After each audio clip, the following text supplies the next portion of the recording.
I was hired in to put together the Valve the R&D department. And we did a lot of fundamental research. And we thought, well, maybe the future of video games and interaction is no buttons at all. 12, 13 years ago, we spent ungodly amounts of Gabe Newell's money to do hand tracking and see if it was possible. And everything we did was in a lot of use cases.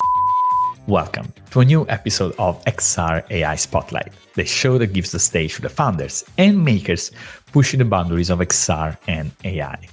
My name is Gabriele Romagnoli, I'm your host, and I'm here today with Jeri Ellsworth. Jeri is an inventor, product creator, chip designer, and system-level engineer.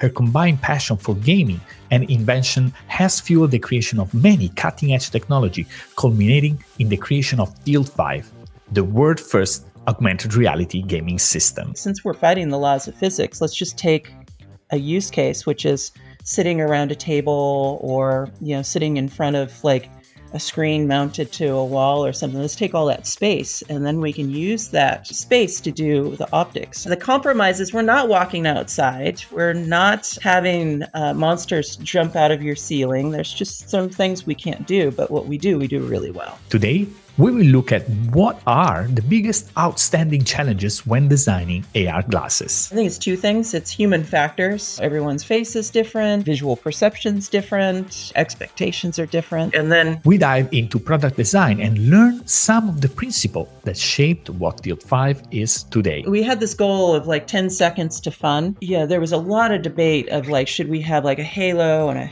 head crank thing, and we felt really strongly it had to be something that you could just slip on, in seconds, and then the holograms pop up out of the table. For the longest time, like VR was like one lens per side. Now we've moved into like two optical surfaces per side. It's like, wow. Like, congrats, VR teams. Here's inside of one of our optics modules here. So this has got like 14 lenses in it. And we discuss about real example of how Teal 5 is expanding beyond gaming. If we can solve like making a good experience in the living room, then it can go from there. But we knew once we released the product, other vertical markets would pull us in that direction. And so there's a big manufacturing company that they always have challenges when they're building a new production line, bring the executive team in and they show these simulations of how the factory is going to work. But before we get into it, I wanted to thank our sponsor Meshy, who made this episode possible. Meshy is a real powerhouse for generating 3D assets with AI. You can start with a simple text or image prompt and get high-quality, stylized 3D models in just a minute. There are two features that completely blew my mind.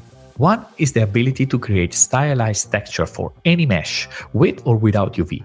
And the other is the ability to edit portions of AI-generated textures like in Midjourney in Painting.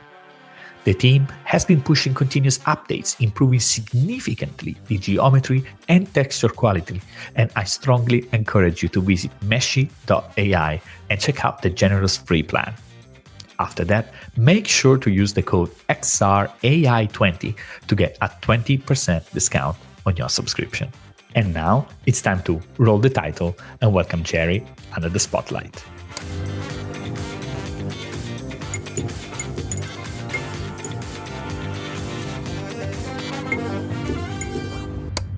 Jeri, it is a real pleasure to have you here. Thanks for having me. This is going to be fun. So, Jeri, what are the biggest technical challenges outstanding in design AR glasses? Oh, I think it's, two things. It's human factors. Everyone's face is different. Everyone, kind of visual perception's different. Expectations are different. So that's always a big challenge. And then finding your killer application that meets expectations. So that's always really challenging. So it is then, I think, I heard you saying expectation twice, right? With what people expect. So I feel that there is a big element of utility or purpose behind these devices, right? Something that I am not sure we have figured out yet. What about you? What's your thought about that killer app since you brought it up so early? Yeah, I think, there is a reason I'm saying expectations. So, we've been in the industry for quite a while, both of us, and we saw the hype cycle and expectations were very high. that, these devices would replace our cell phones or, be a quantum leap over other technology that we use. And that's just not how most emerging technology evolves. You go back and you look through historically, like home computers and cell phones and automobiles, everything. There's this long development cycle with early adopters and very narrow utility, and then it grows and grows and grows, and there's a lot of learning, and eventually, like, things become more general purpose. You don't go from zero to complete general purpose, does everything device. Exactly. And I think you brought up indeed this very key point, being that we already imagine that these glasses are going to do everything. And instead, what we are seeing, even with virtual reality, for example, okay, we have something that is particularly made for gaming and does that job pretty well. And maybe we have something that is maybe like the Vision Pro is something that is like for movie experience, let's say. That is one thing that does extremely well in a way. Mm-hmm. We can argue about, again, expectation of what we think one device is better for something else. But how do you see about the progress of making these devices useful for certain niches first and then expanding? I mean, maybe you can also introduce a little bit about how Teal 5 has approached this. Yeah, great. No, I think we've gone through these, early days of hype and unwarranted expectations. And so now people are starting to settle in on like, okay, well, Vision Pro, we thought Apple would solve all the problems. They didn't. All the cards are on the table with all the big players out there. So I think this is a great time for products to go after their particular, strong points and really work well in that space. As you mentioned, like Vision Pro is great for watching movies, but you're not going to go down the street with it and, not look like a fool. Some people have tried, but day one, but that's another story.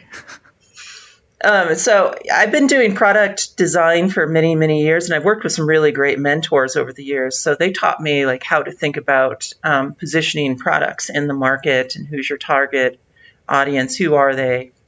And so when we started Tilt 5, we did a lot of thinking about, with our kind of clever optical system that we came up with, what kind of niches in the market can we satisfy really well? And which ones are we just not going to even like chase after? Like, it was very obvious for us, like, we're not going to try to solve walking down the street looking cool, like wearing a Google Glass or something. Like, let them do that. We're going to do games around the table with multiple people. Our system works really well, multiple people gathered around one spot. And that's been working really well for us. People like that aspect of our system, and we put all of our engineering in to try to make that as friction-free as possible. So before we go into that shared gaming experience, right, maybe can you explain us a little bit for people that are not familiar with Teal 5, how does that differ from, let's say, standard AR glasses? Yeah, I'm not even sure there is a standard AR glasses now with all the video pass-through stuff emerging and waveguides and bird bath. A lot of it comes down to just pure optics. Like, so when you're designing AR glasses, you're dealing with how much can you pack onto someone's head, how much space will they accept, on their head, how much weight, how much field of view is adequate, what brightness, contrast, all of these things are trade-offs. And it's largely defined by the laws of physics. And so waveguide type technologies are typically pretty small field of view, and slowly they're incrementing a little bit bigger and more usable field of view, but you're still like fighting like ambient light washing out the images. Video pass through, it's great. You get really high contrast, but you kind of feel like you're outside your body because it's depth of focus isn't right. There's a little latency there. It's just like there's some virtues to it, but you feel out of your body.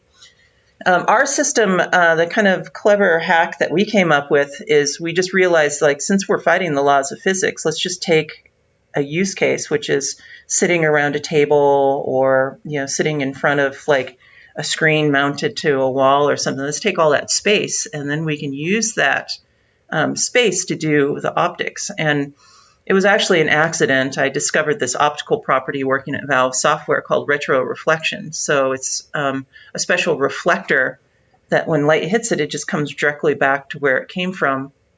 And so the observation I made is I can make glasses that just emit the light from the glasses, hit the special reflective surface, and then come back just to your glasses. So you can have any number of users sitting around getting their own customized view into this kind of volume of 3D. And so, having all that space to work with and that distance, we can solve vergence accommodation. This is the thing that causes like headaches and problems in VR and other AR systems. We also can have almost any field of view, any resolution we want, because we can use pretty standard optical systems that are compact to do that. Versus other systems that grow kind of exponentially as you try to do field of view or brightness or in weight as well, not just size. And look, I do have. But the compromise, just before we move on, the compromise is we're not walking outside. We're not having monsters jump out of your ceiling. There's just some things we can't do, but what we do really well. And exactly to show this, I've actually got a video from your channel that shows actually a through the lens clip of how actually things look like. So let me show you so that people get an impression, and then we can go back.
Wow, that was one of our promotional videos from quite a few years ago when we did a Kickstarter. I remember how difficult it was to actually film that. That's one of the challenges you have in XR is like, how do you convey how good and immersive things are when you're just kind of shooting on through one lens of a headset? Absolutely. And that's still pretty amazing. I mean, when I tried it myself, I found that even though that a bit pixely, because through the lenses, right? It's still the experience was just one of the best that I've got. Of course, at the expense, as we said, at not being around outside and being confined to the surface of, let's say, of a surface. Let's say where that surface is, that's another story, right? Something we can discuss about it. One question that I have is, so where are currently Tilt 5 devices deployed? Are we talking about household, school, university, companies? Can you maybe break down this pie chart for us? Yeah, so we're a venture-backed company, and so everything venture capitalists want you to do is focus on like one little segment at first, which is the right thing to do. So when we launched the product, we knew that it had utility in a lot of different spaces, but we focused on if we can solve like making a good experience in the living room, then it can go from there. And so our initial launch of the product was primarily in the living room. And we sold, 10,000 units or something into the people that bought into that dream of playing games in the living room. And we continue to support that. In fact, we just, I think it's out. There's a really great adventure game that just came out this month for the system where you can sit around the table with your friends. But we knew once we released the product, other vertical markets would pull us in that direction. And so what we found is a lot of universities have been buying our system in bulk, like big quantities, like, 50, 60 units at a time and like decking out a R&D lab. Government has been buying a lot of them. And we're starting to see some new traction towards a younger audience as well in education. I just came back from the Taipei EdTech conference. We've been working with some companies in Taipei, the experimental school system there for like elementary through high school, doing educational content on our system. It's pretty neat seeing some of these applications. We even, did a flight simulator, which is absolutely phenomenal with our system. So I can't wait until, that kind of gets more out in the public so people can see it. I tried to fly a helicopter inverted, which was quite delightful. Nice. And so would you say that still the household represent the majority of the devices, or now, let's say, organization and education is catching up? I think our biggest opportunity in the short term is going to be some of these other vertical markets. One of the challenges with games is there's such a wide variety of games. So a game that you like, I may not like. And, we started the company at a really unfortunate time right in the middle of COVID when venture capital just dried up. And so we never got the benefit of hundreds of millions of dollars to dump, thousands and thousands of games so that there'd be every single flavor of game out there. So that's always been a challenge for us. Although our heart's really in the entertainment space. I come from the toy industry, so I love doing game type experiences. So we're definitely not going to leave that behind. Because that's indeed one of the important things, what sometimes really makes it or break it for hardware, and that's being the content, right? Mm-hmm. So how about building this content ecosystem for this creator ecosystem for a niche device, right? For something that hasn't sold millions and millions of units. Yeah. So what have you tried to support and grow its developer base? I think the reason that we're having so much success in these other vertical markets, and it just came down to our theory, if we made really great tools to make games that were multi-user, collaborative, and we took all the friction away from developing experiences like that, other vertical markets could adopt it. And that's what we found is we're one of the best systems out there to have a multi-user experience. Basically, as an app developer or a game developer, you don't have to really do anything. You just keep plugging headsets into your computer or your phone, and they become spectators and participants in the one application you made, which I don't know of any other XR device out there that you can do that. And then also on the tools side, and that's my co-founder's really, his claim to fame is he's a tools guy. So inside Unity and Unreal and Godot and these game engines, you have real-time editing. So you can actually have 3 or 4 of your colleagues sitting there watching as you're editing in Unity, and you actually see, the 3D objects being manipulated in real time, on this reflective game board. So it makes the development cycle really short.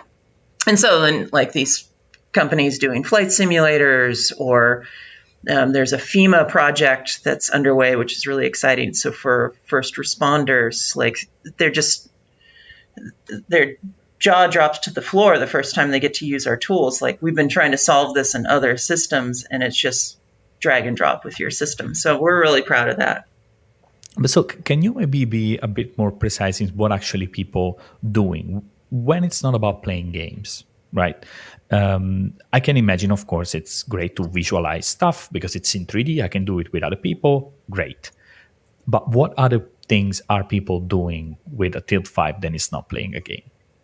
Yeah, I can just go through some. There's just so many things underway right now.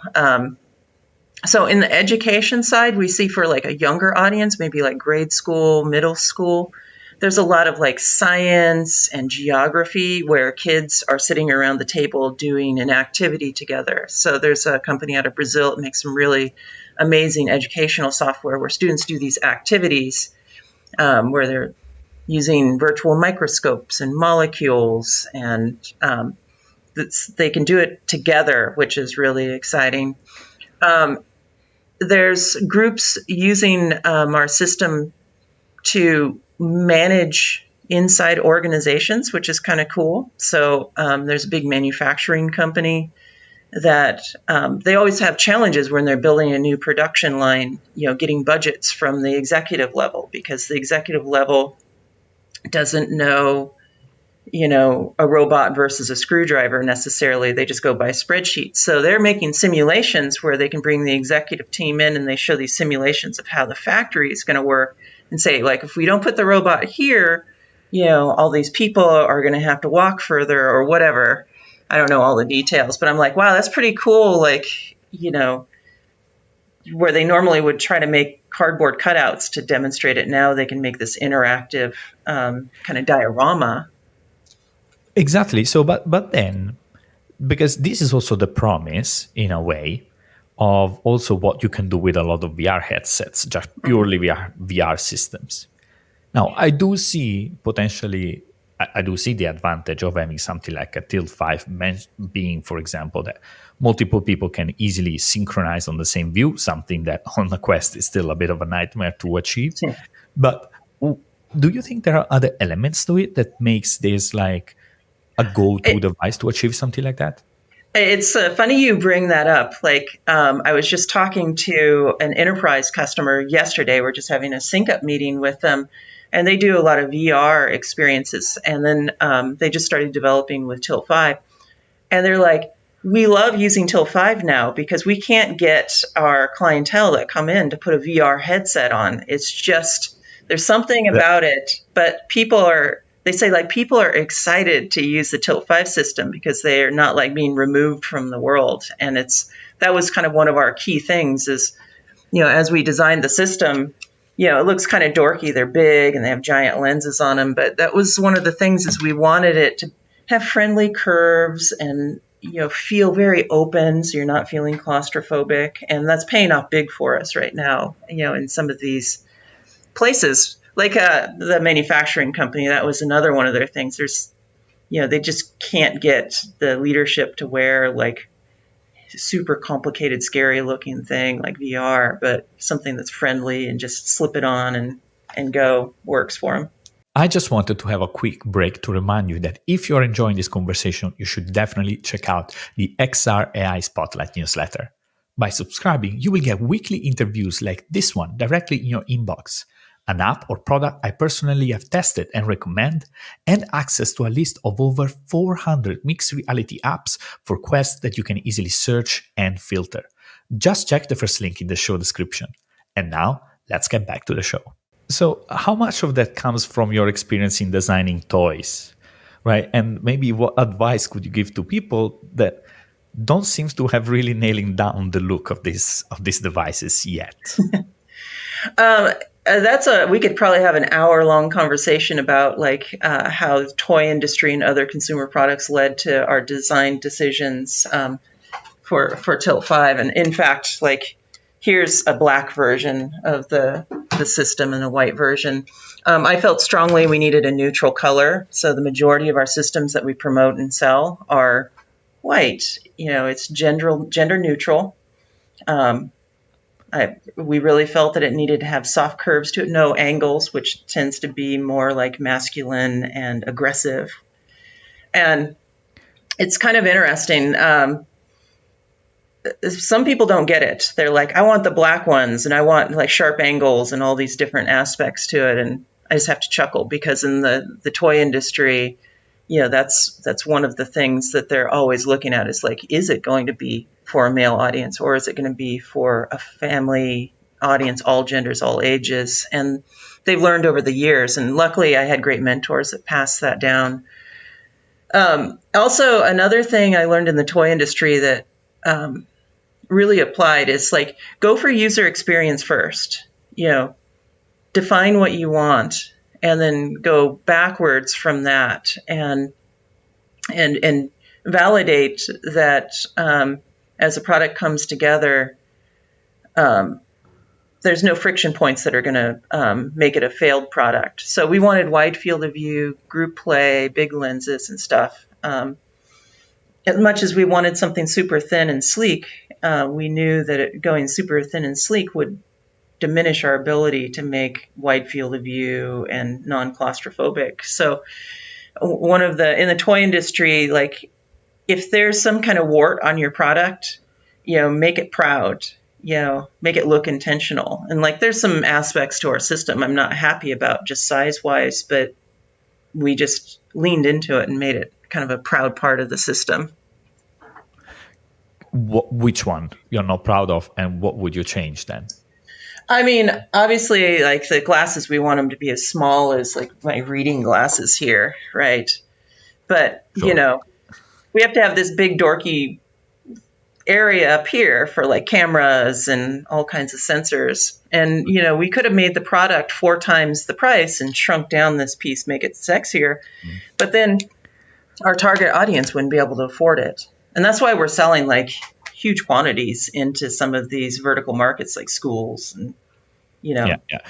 right now our first gen product is $200. Like, so you get a wand and a headset for $200, and they get cheaper as you buy group packs. So, and we're profitable on it. Exactly. So that's already one thing, because one thing is selling headset for a subsidized price. One thing is making a profit on each hardware that goes out. That makes a big difference. But I want to bring, before moving forward, I want to ask you about one thing: the wand. So everybody seems to think that hand interaction is the holy grail. We need hands because hands will be supernatural and everybody will understand it. And you said, technically, nope, we are going to use a different controller. In this case, a wand that could have looked in so many other different ways, right? So why not hand tracking only? Why a wand like that? This is actually something that I have Valve software to thank. So I was hired in to put together the Valve R&D, put together the R&D department. And so we hired a lot of folks and we did a lot of fundamental research. And we thought the same thing. We thought, well, maybe the future of video games and interaction is no buttons at all. And so 12, 13 years ago, we spent ungodly amounts of Gabe Newell's money to do hand tracking and see if it was possible. And everything we did was, in a lot of use cases, just not satisfying. Like, having a button is really, really satisfying, and it's a positive input, and I know it happens.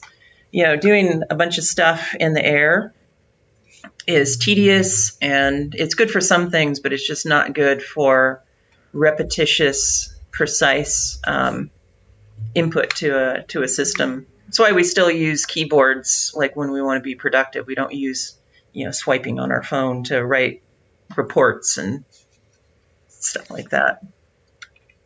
So it's funny, a funny story on the wand. Sorry to cut you off. So we went through probably like 40 or 50 different iterations of this, and I kind of wish I had some of the iterations in front of me. We had some that had loops on them, like VR did. We had some that looked like, a trident and, Starship Enterprise. There are all kinds of funny shapes. And this one kept playtesting better. It looks like a barbecue lighter. And our industrial designers hated it so much because it looks like a barbecue lighter, but it had a lot of virtues to it. So a non-gamer, I could hand this to my father, who really doesn't play games ever. And he knows how to pull a trigger and point at something and tap something against, the table. Very intuitive. But then, you can hold it sideways like a video game controller. So it's this is very Nintendo-like. And so this one won out, even though our industrial designers hated it. Well, at the end, the user wins, right? Yeah. Again, it's the toy thing. It's like, if it works well, you make it proud and go with it. And like one of our first demos, because it looks like a barbecue lighter, like our first demos, we just made a flame shoot out the end of it in AR. And so you mentioned $200 for the headset and the wand. So what kind of compromises and I mean also adjustments with the target audience when you were not exactly sure that those were the one that fly? So how did this whole consideration so early in the product design and development took place? Yeah. So we had a mental model of the price point we wanted to get to. So in the toy industry, you start at a higher price and then there's a discount price. And you have that in mind when you design your product. It's like, where's it going to be in year 1, 2, and 3, and then you add a new SKU that brings it back up to a high price, and you come down. And you want profit the entire way down, so you're not hemorrhaging money. So things like resolution. So our glasses are 720p. Folks in the XR industry, like they've been like, jazzed about like the ever increasing resolution. And our testing, we found that for the experiences we wanted to do, it didn't really matter if it was 720p. The games and the applications that were really resonating with people could have been done with 640 by 480 resolution, because it was just about, group interactions or some physics thing. So we were never super concerned about resolution. So like 720p was a great compromise. We knew that over the life of the product, it'd be adequate for, kind of fun, games. We're not going for highly immersive. Talking about in the future, now we're working with some companies doing flight simulators and things like that have different needs. So, we're in active development with some partners for a much higher end device, and it's going to cost a lot more, but it's going into a nichier market. And the way we designed the product, resolution, it's like, well, we just put a different display in it, and boom, now we might be paying $50 a display, but they get what they need out of it, and we'll charge appropriately for it. We also felt like we had this goal of like 10 seconds to fun. And there was a lot of debate of like, should we have like a halo and a head crank thing? And we felt really strongly it had to be something that you could just slip on, in seconds, and then the holograms pop up out of the table. So a lot of work went into the product to make sure that it was, you just slip it on. So there's things, design considerations like the curved arms on here, so it just slips on and you can't fall off your head, but you don't have to strap it to your head. Things like that. Weight was really important. Sorry, I'm rambling enough, but yeah. No, I mean, absolutely. And I think it makes a lot of sense. I do remember that indeed when wearing the glasses, it did felt like wearing a slightly bulkier pair of glasses, but not even like the spectacles nowadays, for example. Not right now, when you try the spectacles, I did a few weeks ago, and it still felt chunky. That didn't. Right. Even though the upper side feels a bit bulkier, but it's not something that feels like it's constricting, or it feels still light, let's say. Yeah, a lot of work went into it. And there's a lot of air inside there, too. It's kind of funny. Even though it looks big and bulky, like it's very hollow inside. It's just there's a couple key components that just had to be placed in certain places. So it's like, okay, we'll make it fairly lightweight by just like leaving a lot of air inside of it. And you look at the Magic Leap's first offering, I thought it was kind of funny. It was almost like their product was like shrink wrapped around all of the gear. I was like, wow, they're really trying hard to make that product look sleek. And there was like, little bulges and stuff where, you could tell components were. It's like, yeah. Of course, I mean, it's never good enough. It's like, people tend to use our system for an hour, 2 hours at a time. And, even at, it's like 95 grams or something like that, it weighs on you. So of course we're always looking at like different materials in a future generation where we can cut like, a few grams out of it here.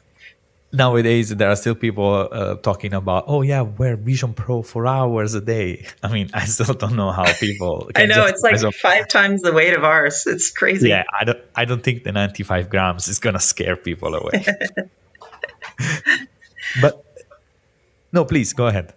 Oh no, it's all trade-offs. I mean, we could have made it smaller, but we would have sacrificed like field of view or brightness or other things. Yeah, we packed a lot of it. Actually, it's funny when we talk to venture capitalists, this looks so like simple. So sometimes they even like kind of diminish how complicated it is inside. It's actually quite complicated in there. We packed a lot. So like here's inside of one of our optics modules here. So this has got like 14 lenses in it. For the longest time, like VR was like one lens per side. And, now we've moved into like pancake optics where there's like two optical surfaces per side. It's like, wow, like congrats VR teams. But yeah, we actually had to put a lot of work into like the optical side to make it that performant and small. We have discussed about two things, one being content a little bit and one being hardware. Which one do you find the most challenging and exciting?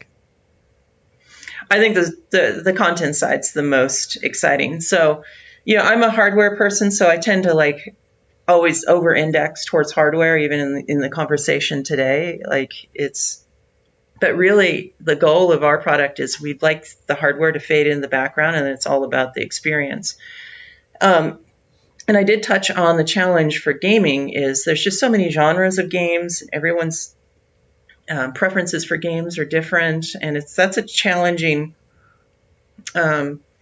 environment. And it always surprises us. Like some of our killer apps tend to be the more simplistic.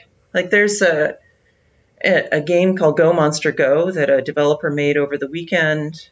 Like just pulled in some assets. It was very simple, and we tried it, and like we got addicted to it in the office, and we're like this is amazing. And it was only put together in a handful of days. And so we're like, hey, can we work with you a little bit? And we put like a few weeks worth of like effort helping them out, making it like really good multiplayer. And it's still like a couple years on. It's like, what do we go to on a Friday during a happy hour?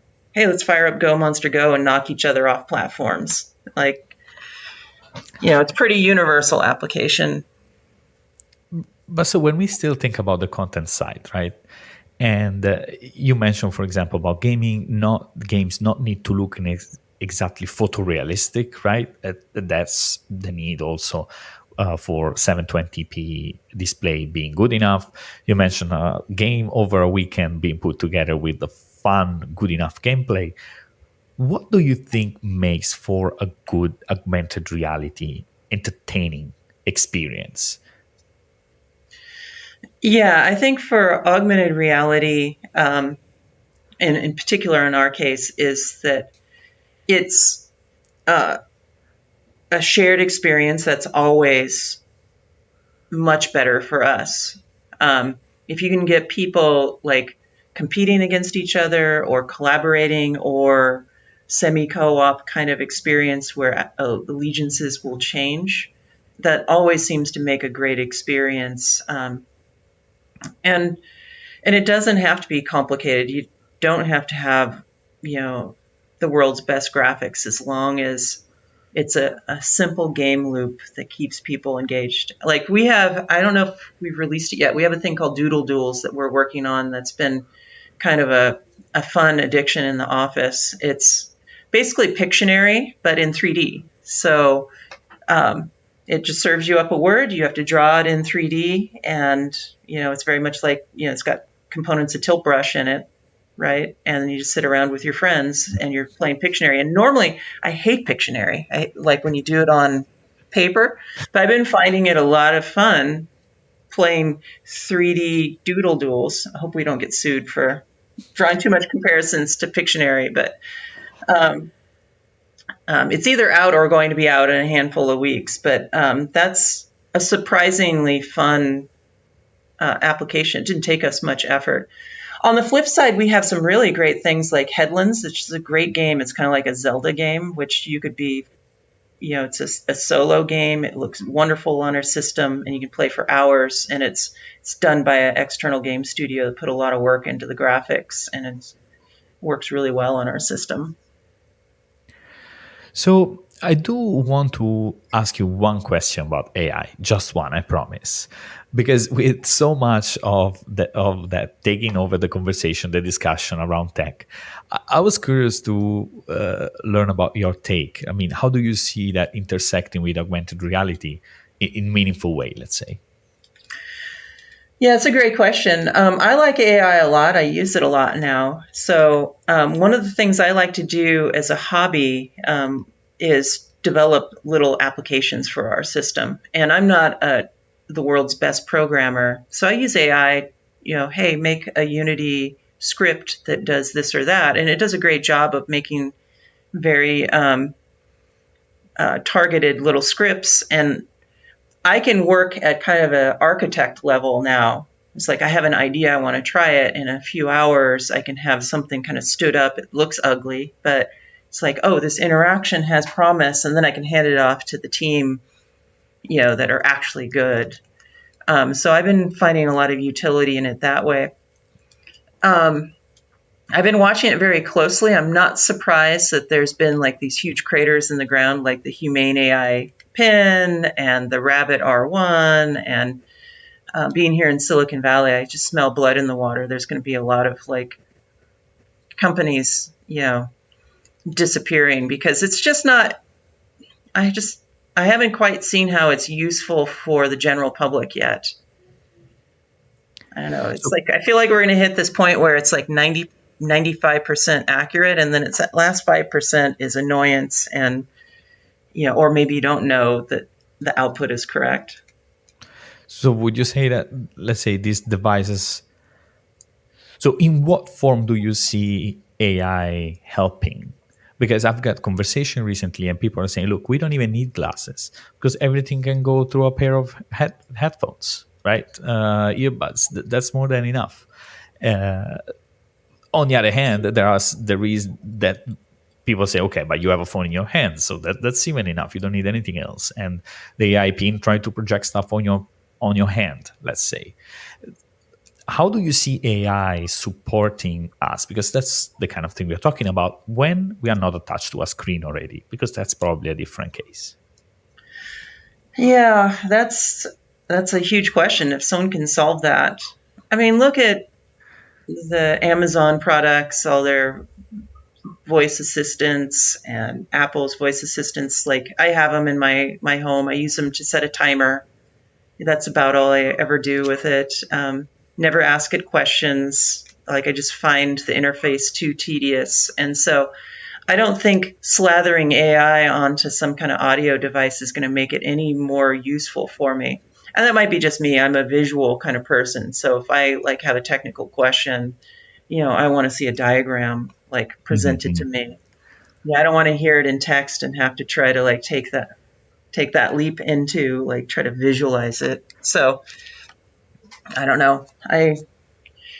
We'll see. We'll see. But then going back, just to close this up, I'm curious to hear a bit how you see the glasses form factor evolving in the next 3 to 5 years, because we have a lot of players trying, a lot of people joining, and you have been playing a focus game on the gaming industry first, right, and exploring others.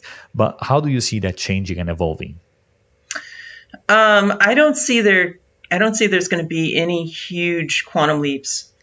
So I you look at Facebook and or Meta and their silicon carbide waveguides. Like this is like the only step they can go is diamond after this for different refractive index material, and like the best they can do is what is 70 degrees diagonal, like which is fairly useful. But I don't know if that really opens up any utility in the real world, having wider field of view as you walk down the street. So I think there's some um, dueling expectations that are driving like some of these like bigger players to make Vision Pro, which is kind of a strange device, or Oculus trying to make a wider field of view, walk down the street type device. I was just on a podcast with Carl Guttag and sadly it's Bradley, and we debated for probably 3 hours. You know, should there be, if for walk around AR, like just walking around, like was Google Glass actually the best kind of experience? Something like that, some little, text out of your way. Like, do we really want graphics in front of our eyes as we walk down the street? Maybe not. And at the end of the this long discussion. I'm like, I want my $99 Google Glass. I think Google screwed up by positioning their product as, this elitist device, and they should have like cost reduced it down to like $99, and I pull it out when I need navigation or like some very specific task, and then I fold it up and put it in my pocket when I'm. Yeah, because I think there is a lot of disconnection from the utility side of what these glasses are going to be used. So we think that there's going to be so much digital content, but I do still keep thinking that it's about all these micro app, micro interaction, and small things that could make a big difference. That is, the usefulness is not dependent on how much digital stuff there is in front of your eyes, Mm-hmm, right? mm-hmm. That's I think one of the things. Mm-hmm. Yeah, I think, the Google Glass form factor, I mean, it had a lot of flaws to it, but it was 13 years ago or something like that. It was a long time ago. Boy, if that would have kept evolving, maybe better cameras, maybe there's some AI applications, to have kind of an always on device with, kind of minimal digital information to you could provide a lot of utility. I don't claim that I know what that utility is. I'm like super focused on like what we're doing with, group experiences. I don't really have much desire to go out and, challenge the world out on the street with an AR device. Exactly. And I think that indeed, so the shared experience aspect is something that others are trying with this shared spatial anchor with the obvious challenges that they are encountering. So I'm pretty sure that's really a much different space. Yeah. Give So, me my Jeri, $99 Google Glass. I'll buy it. I will try to find the last one left. Oh, I have one in the cabinet over here. I could go grab it. All right. Yeah, I never tried it, so It was okay. Funny story. So I was still at Valve Software. We knew that we wanted to move into AR and VR. We thought that was like a good direction for us to go for in the living room kind of game experience. Right. And Google Glass came out, and it was like the sky was falling in the engineering team. Everyone's like, we've lost to Google, we've lost. And it was just like, everyone was so scared. And all of us on the optical side took one look at it and we're like, oh, we could build that in a couple days. And so we made our own kind of like Google Glassy thing. And like, this is what it's going to look like. And like folks that didn't know optics, they're like, no, oh no, Google has solved it all. We're in, but, and of course it's just a little display, but I've lived through that for like the last 13, 14 years. Like, oh, Apple is going to come eat our lunch, or, silicon carbide, waveguides are going to eat our lunch. And it's like, no. It's going to take a while. It's going to be a long journey, and I'm pretty sure a lot more exciting stuff is going to come up. So, Jeri, thank you. Thank you very much for sharing all your insights with us. Thanks. It was fun. Thank you very much for listening in. If you like the show, remember to leave a rating on Spotify, Apple Podcasts, or a thumbs up on YouTube. It really helps me keep doing this and shine the spotlights on the greatest founders and makers, pushing the boundaries of XR and AI. Also, make sure to check out the show page xraispotlight.com, where you can find more conversation like this one. Till next time.